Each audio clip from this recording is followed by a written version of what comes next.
dear viewers, hearty welcome to this session on role of community in school development and schooling process. This is a part of course BESc 131 Education, Concept, Nature and Perspectives. In this session, I will be highlighting the concept and composition of community, need for community role in school development and schooling process, scope of statutory mandate for community involvement in school development and schooling process, structure, functions and responsibility of school management committee, roles of community in school development and schooling process, components of school development plan and utility of school development plan in monitoring and managing school functions. Learning objectives. By the end of this session, you will be able to explain the concept and composition of a community, explain the need for community role in school development and schooling process, discuss the scope of statutory mandate for community involvement in school development and school process, analyze the roles of community in school development and schooling, describe the structure or composition of school management committee, explain the functions and responsibilities of school management committee, describe the components of school development plan and apply school development plan in monitoring and managing school functions. Now, let us look at the concept of a community. Community includes all people who live in a particular place or geographical area etc., when they all are considered as a group living in that area. The composition of community includes different categories such as family, which includes parents and children and also grandparents and grandchildren, neighborhood, educationists, religious groups, business entities, social workers, civic societies, local governments, non-governmental organizations and others.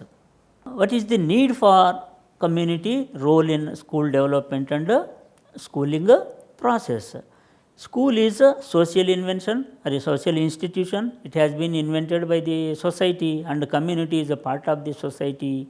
Therefore, community is cast with a responsibility to involve itself in school development. Community has a formal and informal powers to influence the school. So, they have to do something for the school development and also academic achievement of their students. Community promotes partnerships with school and society for sharing and maximizing resources. Community is in a better position to promote the health, well-being and learning of all the students, and the community can engage community resources for the betterment of the school, and they can respond effectively to the needs of school and the students. Another important thing is communal harmony of a diverse culture through schooling, in which community involvement brings a positive social change. Inclusion of the excluded from among the weaker sections and the disadvantaged groups of a community is another important aspect where community involvement is required or community role is required, and smooth and proper functioning of school is not possible without community involvement. Our policy makers and educationists or educators brought reforms in school education by bringing school and community together under the special laws and provisions. Even prior to the special laws, there has been community involvement in a formal and informal way, but not in a mandated manner. Statutory mandate is there now for a community role, and it has become a mandate as per the Right of Children to Free and Compulsory Education Act 2019, which envisages very clearly the immense importance of a community in overall school development and schooling process. The RTE Act 2019 was passed in August 2009, and it was done as the follow-up legislation of the 86th Amendment, that is Constitutional Amendment done in 2002. So, the Act came into implementation on 1st April 2010. Since then, the mandatory role for community has become effective as far as the schools are concerned, and formation of school management committee for every school is one such mandate as per this act, that is provided under section 21, and important functions are also assigned under this section to the SMC, that is school management committee. And one of the important functions of the SMC is to prepare a school development plan, which is cast under section 32 as a responsibility of the SMC, which includes the community as its members. Prominent place is given to the community in the school management committee. So, this act, that is RTE Act 2009, attempts to bring school and community together.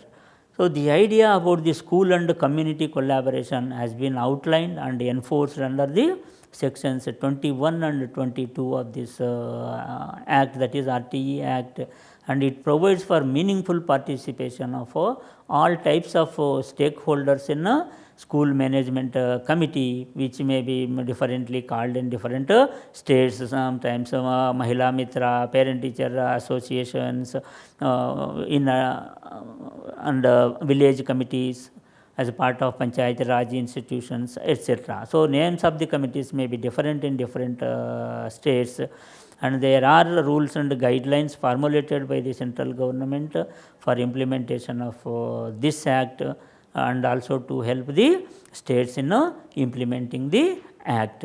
So, because of these rules and guidelines, now it has become legally bounding matter for the states, and the provisions apply uniformly to all Indian states. The school management committee composition has been specified under section 21 of the act. As per this section, the school management committee shall constitute the elected representatives of the local community, because all members of the committee will be the elected representatives only, and the elected representatives of the local authority, parents, the guardians of children admitted in those schools, and the teachers of the concerned school will be there.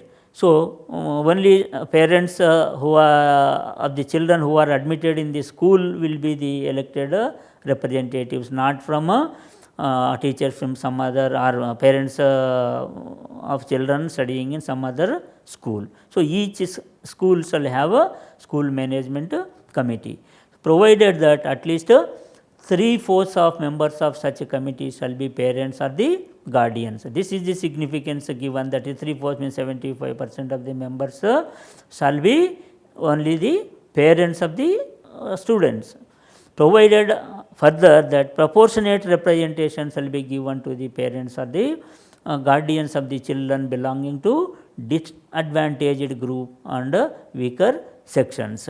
Means if more disadvantaged sections are there, that is children representing these sections, accordingly parents representation will be there in the school management committee. Provided also that 50% of members of such a committee shall be women, means there will not be any gender bias, 50% men and 50% women will be representing the committee. To put it in a nutshell, the school management committee includes parents, teachers, local authority, and representatives of civil society, all as community members, and this committee utilizes the wider local community and bring them together for the holistic betterment of their local school. What are the functions of school management committee as per this act? So, the same section 21 has also provided for functions for this committee.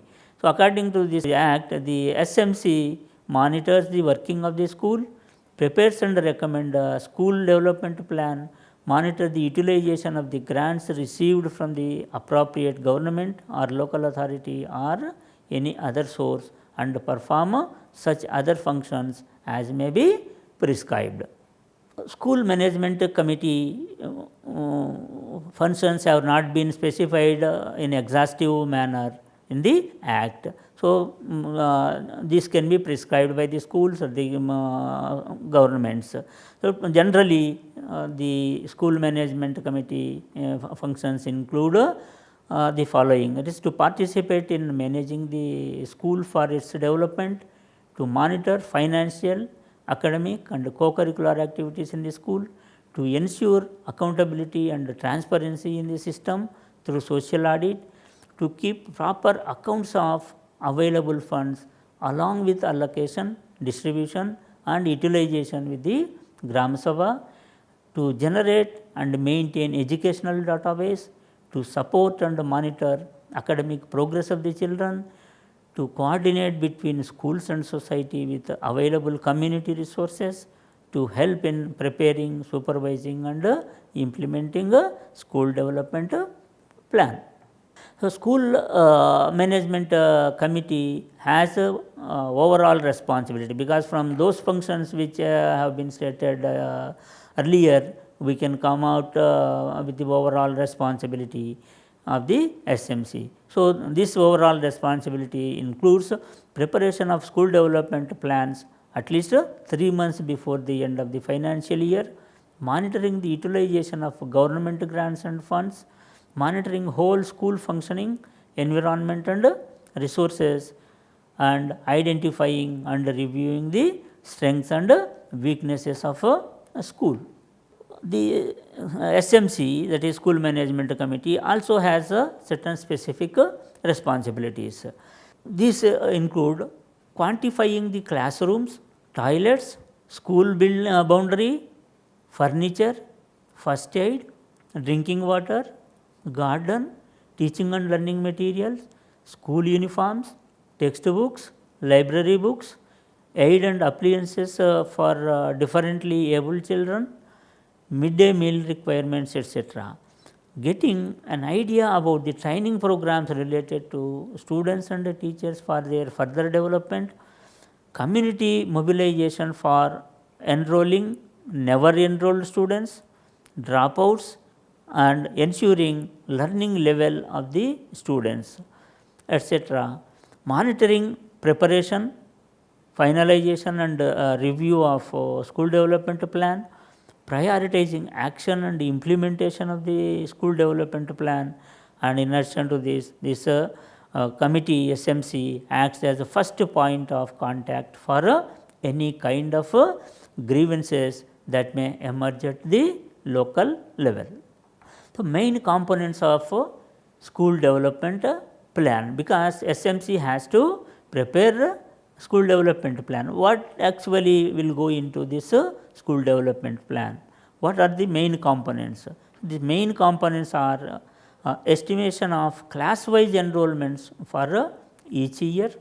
As per the estimated enrollment of students, estimate required number of additional teachers, subject and grade wise, including part time teachers, estimation of additional infrastructure and equipments required, estimate additional financial requirements and additional support and teaching required for students and teachers, and SDP prepared should be signed by chairperson and vice chairperson. See, when school enrollment goes up, naturally it will lead to estimation of so many other things as far as the school is concerned. It is in terms of infrastructure, students, finances, resources and training of the teachers and enabling the students in different ways. All these are involved in this school development plan, and all have to be taken care of by the school, SMC while preparing this SDP. SDP is useful for monitoring and managing the school functions.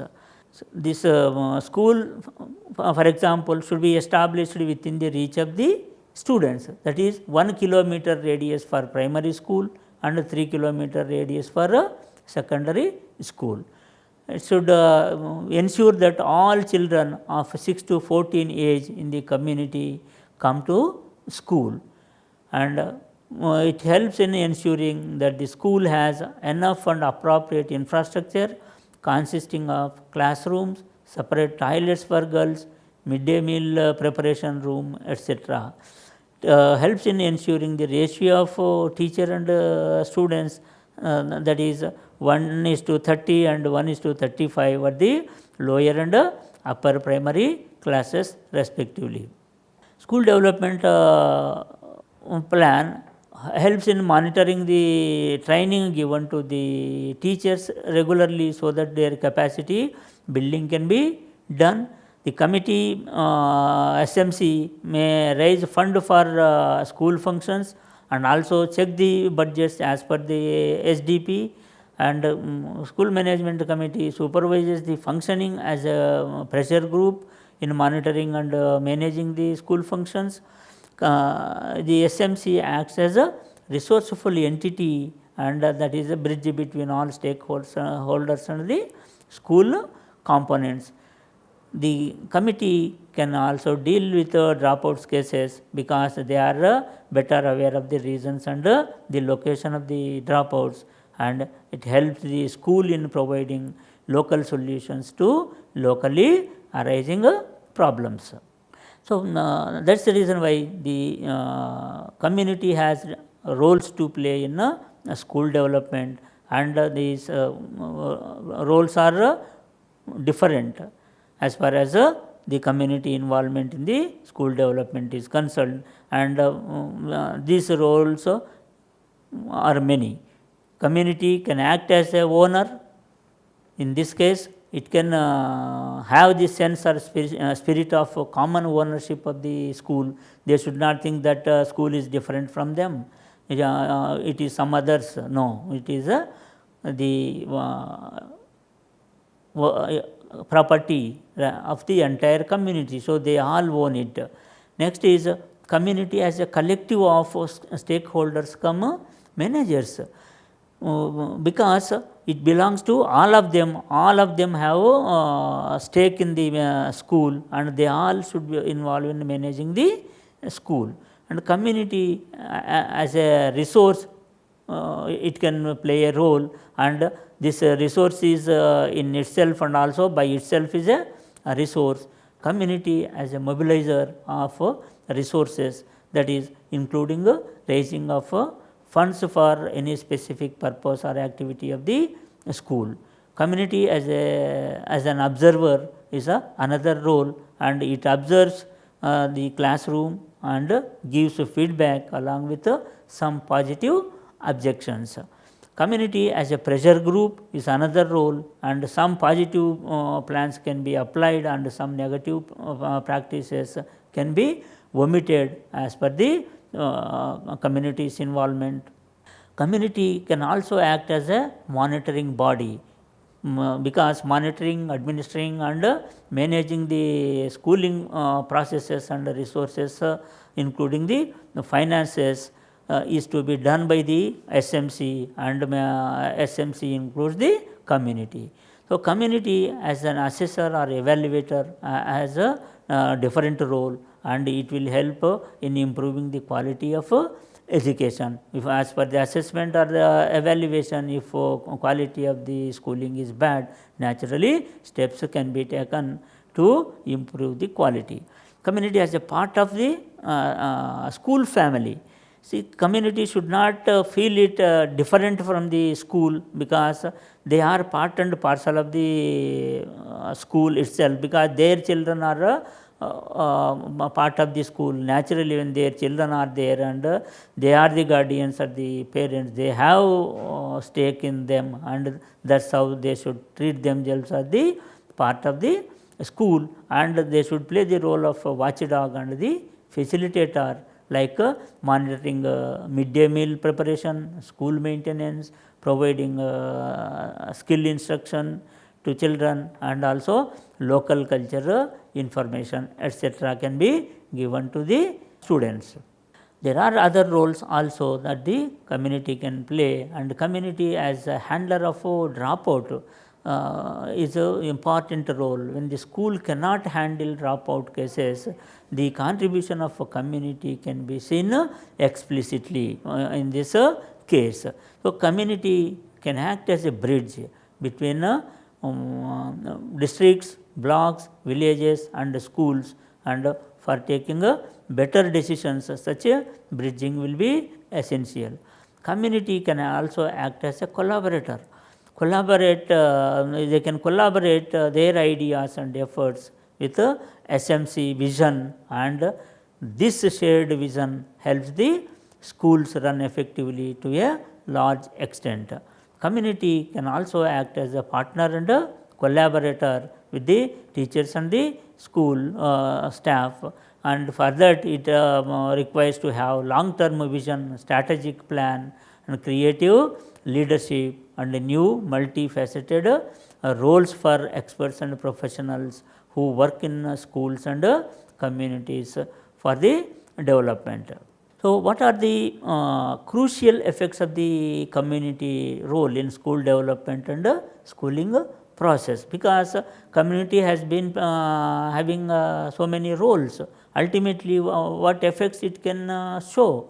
So, it can bring in changes in existing policies, if at all policies are not facilitative, and it can result in capacity building of the schools, and when there is a capacity building at the school level, naturally it will lead to better quality of education by bringing in reforms in the processes.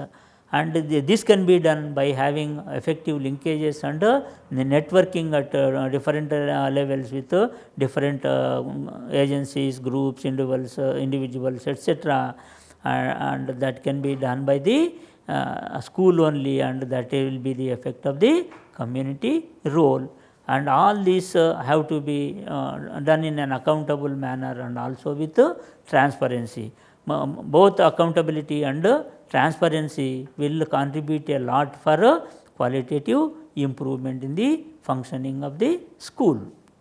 So, towards the end, I like to conclude that the school management committees in schools are integrated with the community, and the community also is integrated with the schools, and this is how the community can play a role, and this encourages the mutual commitment for development of a school and also schooling process.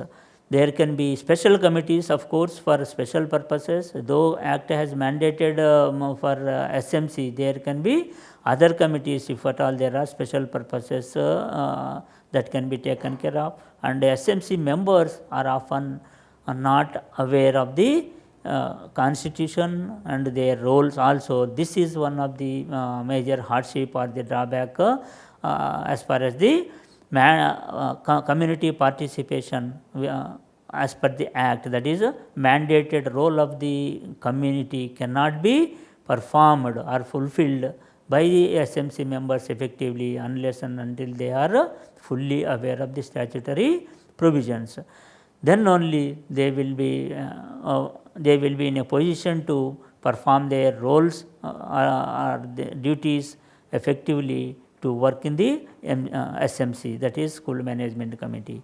They need to be oriented properly about the provisions and their duties, and in this case the responsibility of orienting the SMC members, making them aware of many matters rests with the school teachers and also with the community members as well. Whosoever is aware of certain things, and they should pass on the information or educate the other members of the SMC or the community for that matter. So that is how the provisions and the duties cast by the Act can be effectively implemented by the community. Members of the SMC are required to be made aware of even the physical parameters related to developing infrastructure, fund allocation, attendance of teachers and students, midday meal preparations, etc., including the concept behind such provisions. Why midday meal thing has been provided in the school? Unless and until they understand the concept behind such a provision, they will not be in a position to implement this thing in a better manner at the school level. So, schools and both the block and cluster resource centers can also play their role to empower the members to act effectively in the SMC. It is not that only schools will be doing it, even the block and cluster resource centers also are better placed to perform this orientation role or creating awareness among the SMC members, so that the community can effectively perform its role towards the school development and also in improving the schooling processes. Thank you very much for your patience in viewing this video.